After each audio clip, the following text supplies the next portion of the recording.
Olá, chegamos ao último vídeo da nossa playlist sobre a RDC 216. Eu espero que vocês estejam gostando. Já vou pedir para você curtir o vídeo, deixar seu comentário e aproveita e já deixa aí algumas dicas, de temas que vocês gostariam que a gente abordasse nos próximos vídeos.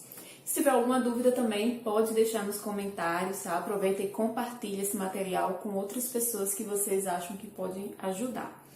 Bom, e para o vídeo de hoje nós vamos falar sobre 3 tópicos, da RDC 216, que seria exposição ao consumo do alimento preparado, documentação e registro e responsabilidade. Nesse item aqui, que é o 4.10 da exposição ao consumo do alimento preparado, existem aí algumas observações que precisam ser feitas e alguns cuidados que você, enquanto consultor, precisa tomar em alguns estabelecimentos. Que estabelecimentos seriam esses? Geralmente, estabelecimentos que produzem um alimento e que, de alguma forma, esse alimento fica exposto à venda.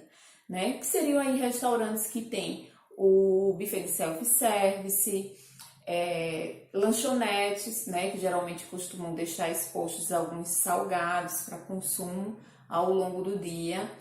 Além disso, nós teríamos aí também padarias, que podem deixar alguns alimentos expostos ao consumo.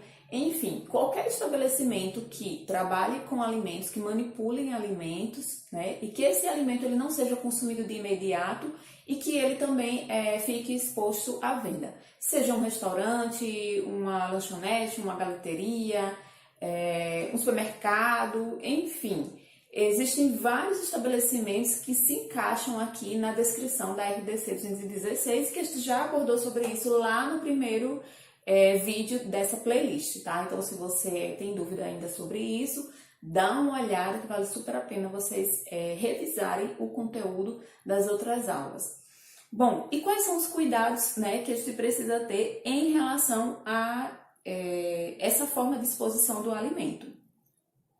Bom, alguns cuidados, eles são bastante importantes, como você verificar a temperatura desses alimentos, a questão de quanto tempo esses alimentos vão ficar expostos a determinadas temperaturas. A gente sabe que a RDC 216, ela diz que os alimentos, eles precisam ser mantidos a uma temperatura acima de 60 graus Celsius, por um período aí de no máximo 6 horas de exposição.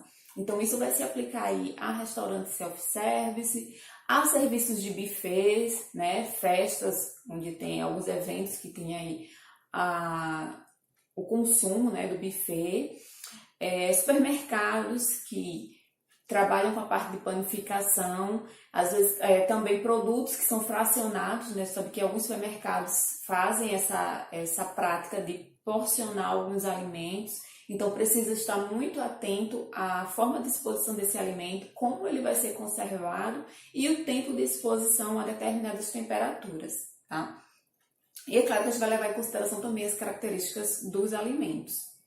Bom, além disso, também tem a questão dos equipamentos, onde esses alimentos vão ficar expostos à venda, principalmente se forem equipamentos de refrigeração, equipamentos de congelamento, que precisa aí haver um acompanhamento da temperatura que esses equipamentos estão mantendo esses alimentos, Então, precisa ter um registro dessa temperatura, ou seja, todo um controle da temperatura, do local e do tempo de exposição desses alimentos.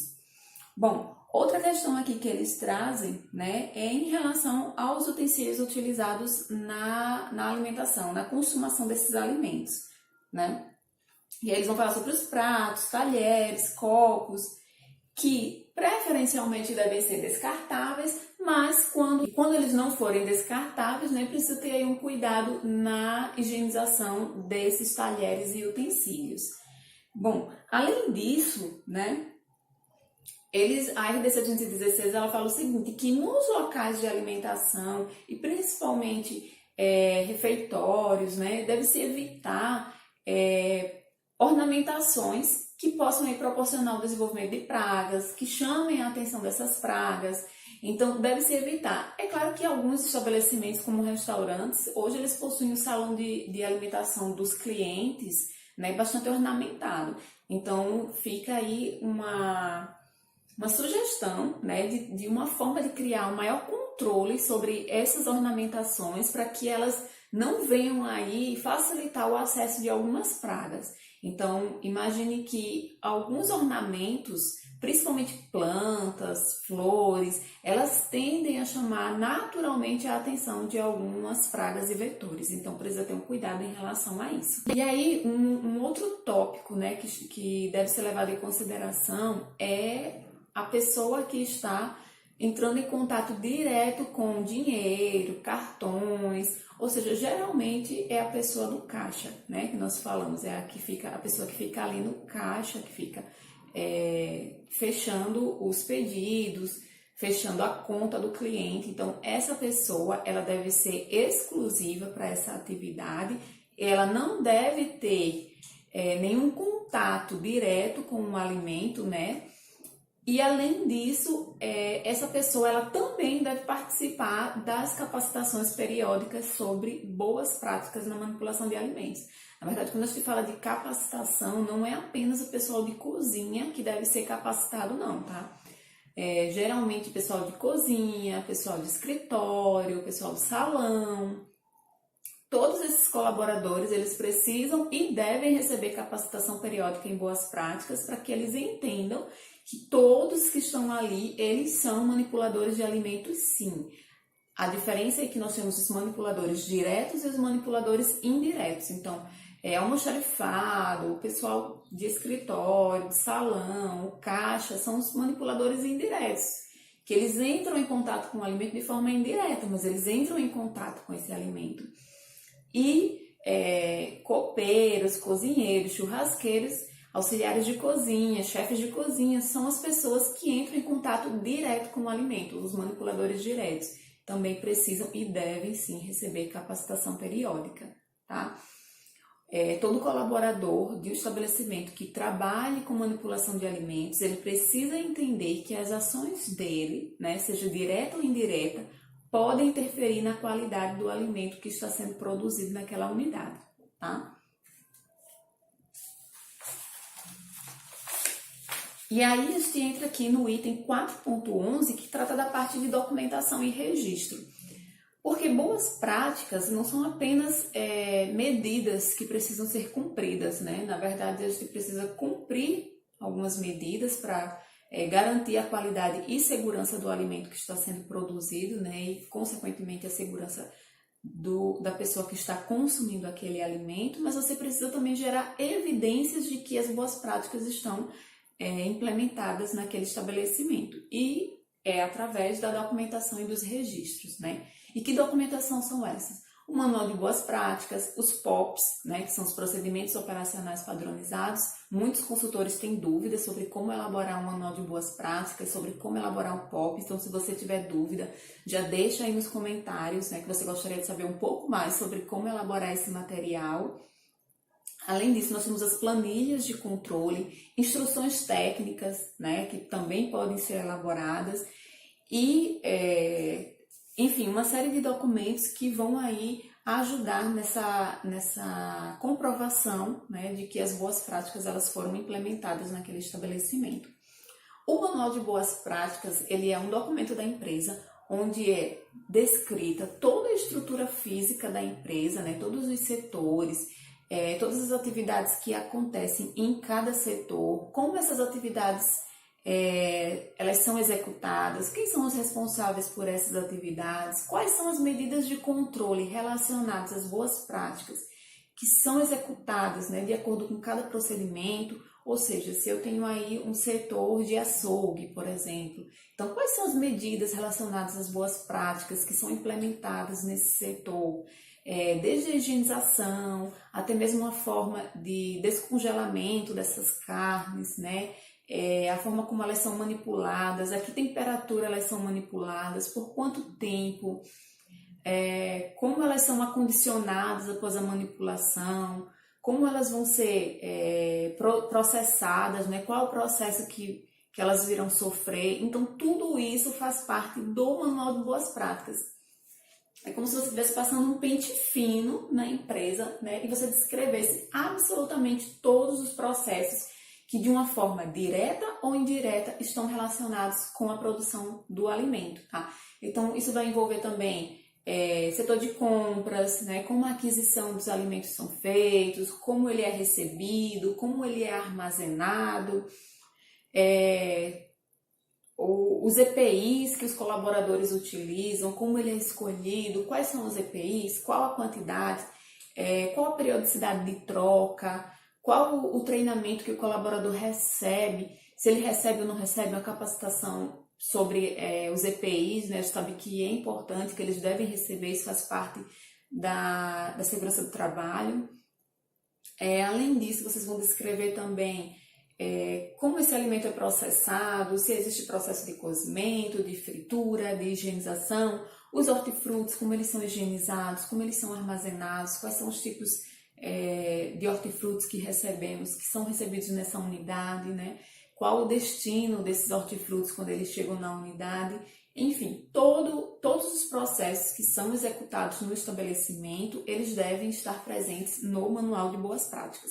E é por isso que o Manual de Boas Práticas, ele é único para cada estabelecimento. Não tem como você fazer um manual padrão para todos os estabelecimentos. A estrutura do manual é que ela tende a ser semelhante, né, nos mais variados tipos de estabelecimentos.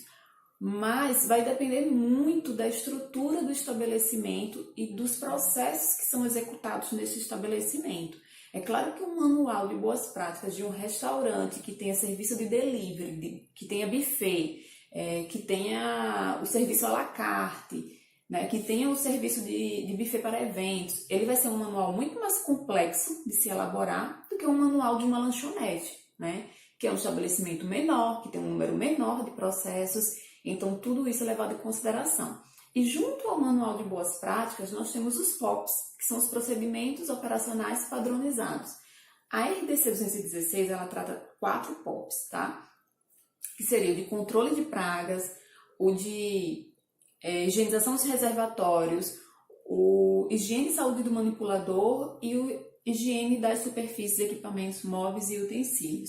Então, cada POP desse, você vai descrever detalhadamente quais são as ações que são executadas referente a cada tema. Por exemplo, no POP de controle de pragas, né, você vai descrever fisicamente quais são as medidas que a empresa adotou para o controle de pragas, ou seja, todas as janelas possuem tela, as portas possuem tela, os ralos possuem o sistema de fechamento, né, para que as pragas não tenham acesso pelo ralo.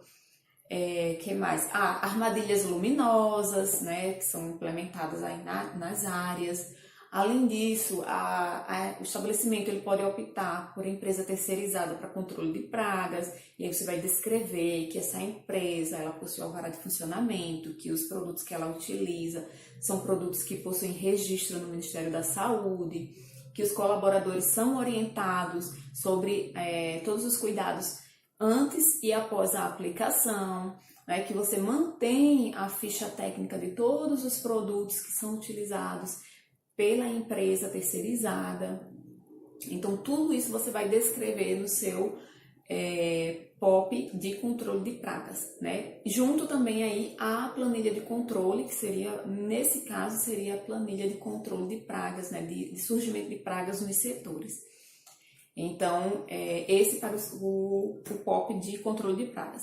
Para o POP de higienização dos reservatórios, por exemplo, você vai dizer quantos reservatórios essa unidade possui, a capacidade deles, as condições em que eles se encontram, com que periodicidade é avaliada as condições físicas desses reservatórios, a frequência que eles são higienizados, se quem higieniza é um colaborador, se for colaborador, você precisa fazer uma capacitação com esse colaborador e precisa também descrever, né, o procedimento, aí seria uma instrução técnica de como fazer a higienização dos reservatórios, e aí você anexa ao POP. Além disso, se você contratar uma empresa especializada, você precisa ter a ficha técnica do produto que foi feita a higienização, descrever de forma rápida como é feita essa higienização, né, que geralmente a empresa ela explica.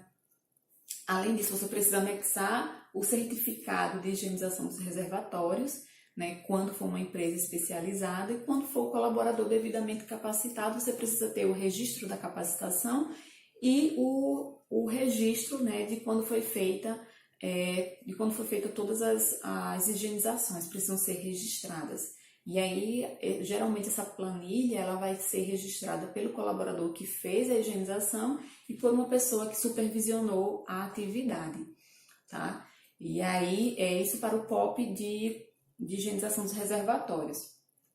O POP de higiene e saúde dos manipuladores, você vai descrever a periodicidade dos treinamentos que os colaboradores recebem, quais são os treinamentos que eles recebem relacionados às boas práticas, os EPIs, com que frequência os EPIs eles são trocados, qual a quantidade que o colaborador recebeu, como são esses EPIs, né, descrever tanto os EPIs que são individuais, como os EPIs que são de uso coletivo, né, pelos colaboradores. Então, tudo isso precisa estar descrito no POP de saúde e higiene dos manipuladores. E é claro que isso também vai ficar, que aí tem também a questão do PPRA e do PCMSO, né, que vai complementar aí o seu POP de saúde e higiene do manipulador. E no POP de higienização das superfícies móveis e utensílios, você vai descrever, né, como é feita a higienização dos equipamentos que você possui nessa unidade. E aí, geralmente, é elaborado um cronograma, né, uma instrução técnica com todos os equipamentos, como fazer a higienização, produto, tempo de higienização, que seria aí poderia ser até um PPHO, né? Então, se vocês tiverem dúvida também sobre isso, quiserem entender um pouco mais, deixe nos comentários, pede para eu explicar melhor, que eu posso fazer, quem sabe, até um vídeo só sobre POP. De repente eu faço um vídeo só sobre POP de higienização de superfícies, outro só sobre POP de potabilidade da água. Mas enfim, você que é consultor precisa entender que todos esses POPs eles são obrigatórios de acordo com a RDC 216 e que eles precisam ser o mais claro possível, né? Descrever realmente todas as etapas que acontecem. E aí, nesse POP de higienização de instalações, superfícies e equipamentos, você precisa fazer aí a descrição dos produtos que são utilizados, a concentração, né, que é utilizada, o tempo de contato. E é claro que isso vai ficar descrito no POP e vai ficar descrito também de forma visível e acessível para os colaboradores. O Manual de Boas Práticas e os POPs, eles precisam estar disponíveis para a equipe do estabelecimento, tá? Então, geralmente, quando eu sou contratado, né, o meu serviço de consultoria é contratado para elaborar um manual de boas práticas, eu elaboro e imprimo em duas vias, né? Uma para o setor e a outra para ficar no escritório, para quando o estabelecimento tiver uma visita aí de uma fiscalização, né, de um órgão fiscalizador, seja mais fácil encontrar e disponibilizar esse material para esse órgão fiscalizador. Mas a equipe ela precisa ter acesso a esse documento para que ela tire eventuais dúvidas, né? E esse documento ele precisa ser o mais completo possível justamente por isso, para que qualquer dúvida que possa surgir e que o consultor ou o técnico, né, de controle da qualidade, ele não estiver presente no estabelecimento no local, o manual e os POPs que estão ali presentes, eles sejam capazes de elucidar essa dúvida, tá? E aí a gente passa agora para o último item, que é o item de responsabilidade. A RDC 216 diz que o proprietário do estabelecimento ou uma pessoa devidamente capacitada pode ser o responsável pelas atividades, né, de boas práticas no estabelecimento, salvo quando, aí eles dizem que são bem claros, né, quando há casos onde há previsão legal da responsabilidade técnica, né? E o que seria essa responsabilidade técnica? Bom, o responsável é diferente da responsabilidade técnica. Alguns estabelecimentos, principalmente a depender do número, né, de colaboradores, do número de refeições, geralmente que são produzidas diariamente, vai ser exigido aí um responsável técnico por essas atividades. E esse responsável técnico, né, que é diferente de só responsável, o responsável técnico, ele precisa ser um profissional que tenha formação, né, na área de alimentos e afins, e que ele seja devidamente capacitado e que o seu conselho, né, o registro que ele tem no seu conselho, permita que ele exerça essa função de responsável técnico. E aí o responsável técnico, ele vai responder por praticamente todas as atividades que estão ali sendo desenvolvidas no estabelecimento, tá? Então, geralmente, restaurantes onde você tem aí, restaurante popular, é exigido um responsável técnico, o restaurante que são os refeitórios de indústrias, de empresas, de todos os segmentos, ele precisa ter um responsável técnico. E agora, lanchonetes, pastelarias, pizzarias, hamburguerias, que são estabelecimentos menores, que produzem uma quantidade menor de alimentos e que existe um risco menor, né? Teoricamente existe um risco menor ali naquelas atividades, eles não requerem a responsabilidade técnica. E aí, nesse momento, o proprietário do estabelecimento, ele responde legalmente pela empresa, tá? Então, o responsável técnico, ele vai responder aí legalmente, né, por praticamente todas as atividades que estão sendo executadas no estabelecimento. Desde a aquisição, né, de produtos, se os produtos que estão sendo adquiridos no estabelecimento, se eles possuem registro, né, produtos de origem animal, se eles possuem o selo de inspeção, se os alimentos eles estão sendo adquiridos dentro do prazo de validade, a forma como eles estão sendo recebidos, né, se os fornecedores foram validados, se são fornecedores idôneos, se os produtos de limpeza são produtos liberados pelo Ministério da Saúde, se os colaboradores estão sendo capacitados. Então, tudo isso é função do responsável técnico no estabelecimento. Tá? Então, vai depender muito aí do tipo de estabelecimento, se vai precisar ou não ter um responsável técnico. E é o responsável técnico também que faz a capacitação nesses estabelecimentos, né? Bom, pessoal, é isso. Eu espero que vocês tenham gostado, né? Claro que não dá para te abordar absolutamente todos os temas que estão presentes aqui na RDC 216, mas eu tentei abordar a maior parte deles, né? Principalmente os mais importantes. Mas, se mesmo assim ainda ficou alguma dúvida, deixa nos comentários que eu vou responder, né, todas essas dúvidas que possam ter surgido aí. E se você gostou, se inscreve no canal e já aguarda aí os próximos vídeos que eu vou gravar e que eu garanto que vocês vão gostar muito.